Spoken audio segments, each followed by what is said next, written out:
Bueno, los saludo a todos los alumnos y sigo con esta partecita del video que me faltaba subir a la plataforma, una hacerlo y otra subir a la plataforma. Bueno, esto es la parte esta parte continúa lo que estábamos analizando en cuanto a los distintos tipos de hidruro, que son los compuestos que forman con el hidrógeno, y que de acuerdo al tipo de enlace se los podía clasificar. Acá tenemos un ejemplo de hidruros iónicos, que son los hidruros que forma el hidrógeno con metales muy electropositivos, y son iónicos justamente porque logra formarse el anión hidruro, o sea, el hidrógeno adquirir un electrón, a pesar de que tiene una relativamente baja energía de electroafinidad, pero como se combina con metales que tienen muy bajo potencial de ionización, se favorece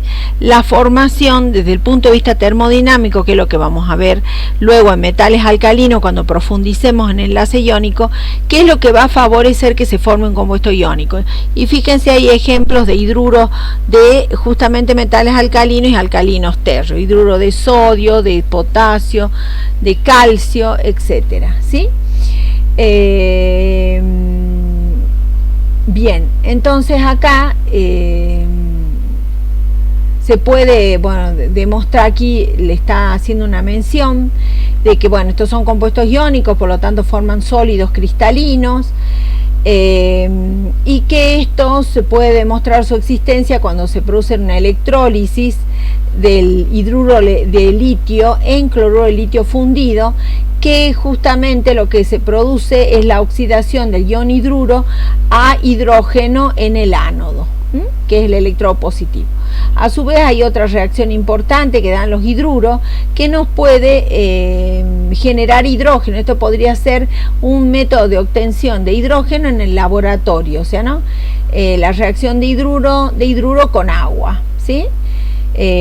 Sufre esta reacción, sufre una ruptura, una hidrólisis, y se forma hidróxido de litio más hidrógeno, ¿sí? Bien, en esta tablita, que es un poco la que yo les hablé en la videoconferencia, es una clasificación de los distintos hidruros de acuerdo a los elementos con los que forma esos hidruros el hidrógeno. Acá en los verdes son todos los iónicos, después el berilio y el magnesio es lo que yo les hice notar en cuanto a que son hidruros con tendencia a covalencia. Eso se puede explicar mejor cuando si profundizamos en lo que son las propiedades periódicas, el tema de la polarización de algunos cationes metálicos, por lo cual favorece la formación de compuestos de tipo covalente. Por eso el hidruro de berilio y magnesio son covalentes, pero a su vez no cumplen con el octeto, y por lo tanto en este caso se llama intermedio, pero son los deficientes de electrones. Los azules son los hidruros con los metales de transición,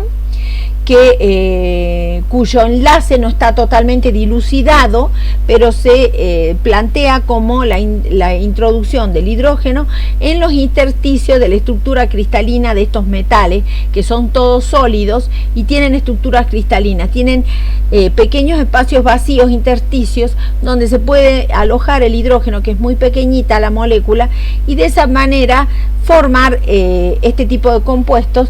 Muchas veces también se utiliza o bien óxidos, no sé si tanto óxidos, pero metales de estos, compuestos de estos metálicos, de estos metales de transición que estén en estado sólido, para alojar el hidrógeno y almacenarlo, ¿no? Es una forma de almacenamiento.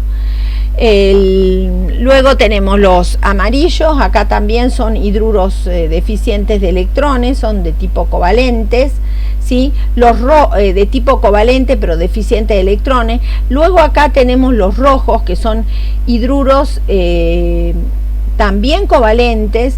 En este caso se cumple con el octeto, tiende a cumplir con el octeto la estructura, y acá podemos clasificar los hidruros que tienen propiedades ácidas o básicas, como el caso del amoníaco o el caso de los hidruros de aluros con los halógenos, que tienen propiedades ácidas, o el hidruro con el azufre, el sulfuro de hidrógeno, que en solución acuosa le llamamos ácido sulfídrico, tiene propiedades ácidas. Y luego fíjense los metales lantánidos, que se comportan parecido a los metales de transición, ¿no?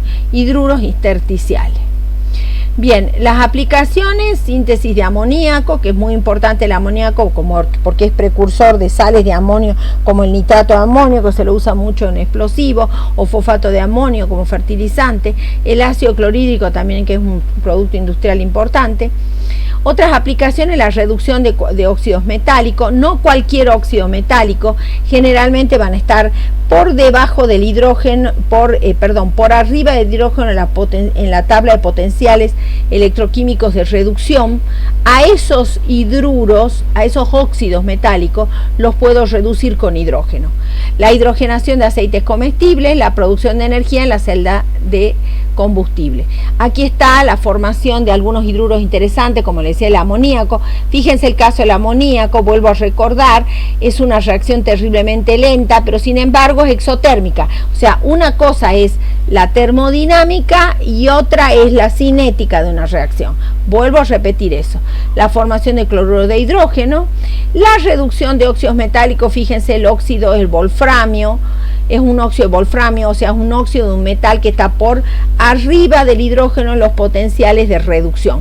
No va a reducir cualquier óxido metálico, eso ténganlo en cuenta. No va a reducir al óxido de zinc o al óxido de hierro, porque esos metales están por debajo del hidrógeno en la tabla de potenciales electroquímicos de reducción.